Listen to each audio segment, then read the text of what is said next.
First up, what is money? I had no idea how money worked until I left school and started a business. So what do we need to know? So there's a lot of YouTube videos that talk about what is money, store of value, basically, exchange currency, that kind of stuff. But today I want to give you a perspective on money that is quite different, but important to understand. I think of money as a social system. It's a social network. So when I think of money, when you think about all these little nodes around the world, right? Basically the ability for you to transact and interact with each other actually is what money facilitated. The value of money also comes through the power of that social network. So why do we think that the US dollar has value, for instance? It doesn't come from the fact that it actually is gold backed, because the gold standard is long gone. People say, oh yeah, it's the GDP of the economy of America. But America has more debt than its GDP. So technically speaking, why does money have value? And it's upheld because we as a community believe it has value. And we're creating a system around that through banking, through loans, through mortgages, through systems around the world that basically give us that power in terms of having money having value. But ultimately, to understand money, we think it's understanding money as a social currency, as a social network. And the systems around it, therefore, have implications of power. If you understand how the social network and the social power of money works, then you understand how power works in financial systems, right? Which currently is centralized and controlled by banks and by governments and so forth, right? And this then comes down to another element, which is when you study financial literacy, people often confuse financial literacy with, I studied economics, but it's completely different.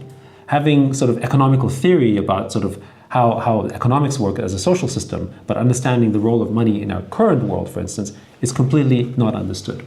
So I'll give you, for instance, one example about sort of how money is created. Most people believe that money might be created by a central bank, or that money is created by the government.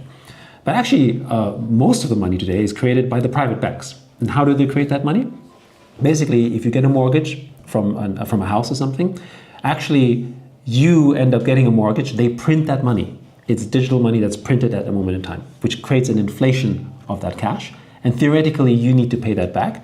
But actually what's created is a kind of social debt. One of the reasons why so much money has been poured into real estate is because the banks have come to realize that actually they make money through loans. The money that they loan you, which they print, isn't actually money that they own.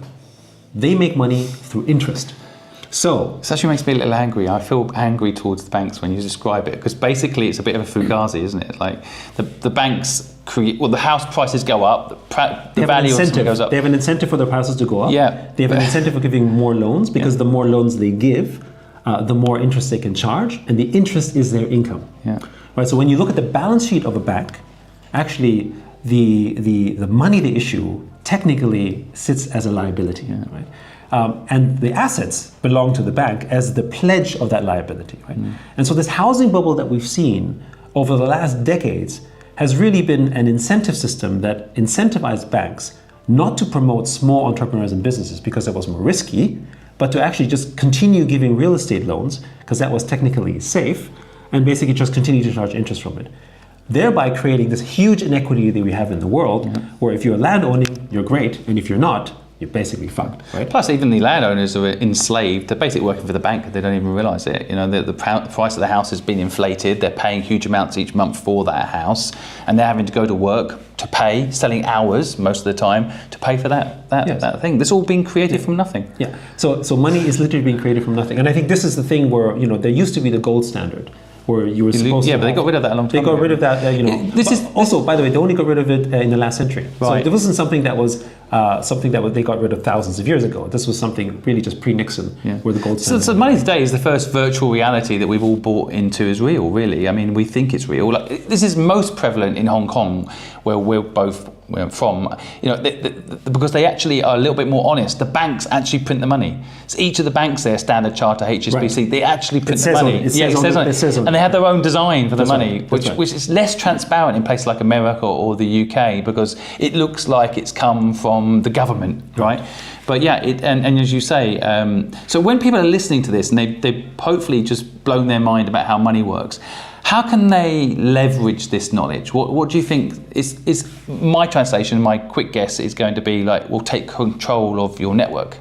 Yes. So first of all, the most important, so money in itself, accumulation of money is therefore not to be viewed as traditional type of savings, right? I hear a lot of people saying, take a certain portion of your money, put it in savings in your bank, get your like X% of interest. But the problem is that because of the way that money works and the inflation and the printing that happens in the space, actually, if you did that over the last few decades, you would have actually had negative value on your interest. The way to get there is ownership, right? Basically holding the type of things that is one level higher than money. So money is no longer that store of value that people used to think that it is. But because you don't understand the financial system, you don't understand the sort of how money works, you basically get taken advantage of. And so there's multiple classes of capital. Going slightly philosophical, if you look at, for instance, Bourdieu's example, he says that there's economic capital, then there is symbolic capital, there is social capital, and there is cultural capital. And ultimately, we aspire in a way kind of like this. It's not exactly this kind of diagram, but essentially what we're saying, economic capital, which is money, is actually the base level. And it helps us get to these areas. For instance, I use economic capital to send my kids to a better school, so they can therefore have a better cultural capital or better social capital because they have a university degree. If I have a university degree, then I have symbolic capital, right? I care about that type of stuff, right? If I don't have money, I can't send them to the school, I can't partake in this. In fact, there's an interesting thing about cultural capital, us being from Hong Kong.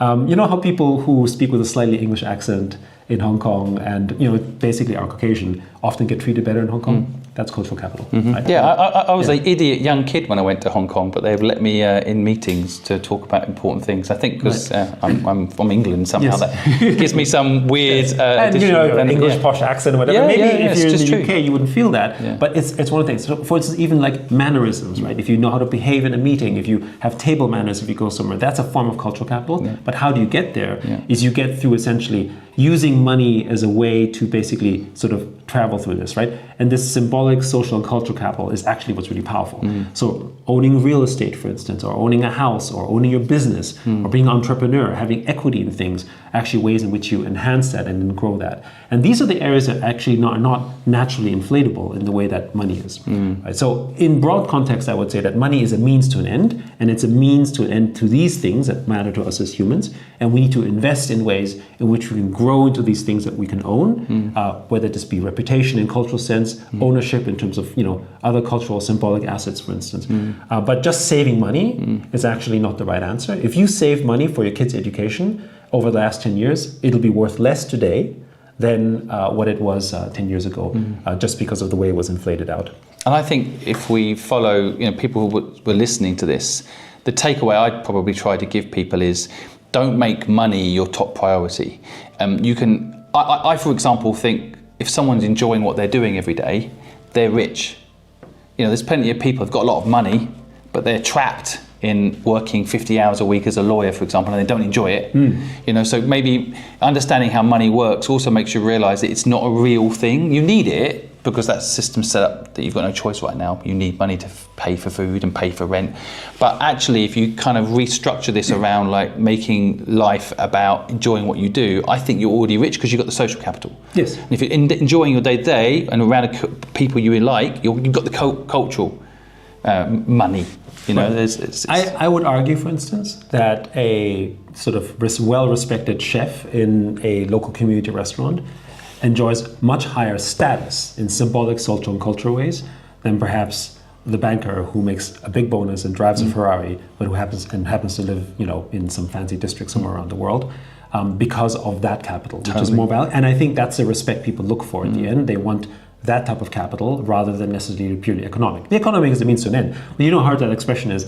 There's a point where having sort of endless amounts of money or lots of money somehow doesn't give you happiness. Well, I think the threshold is 100,000 a year technically, and after that it doesn't make any difference to your happiness. Right.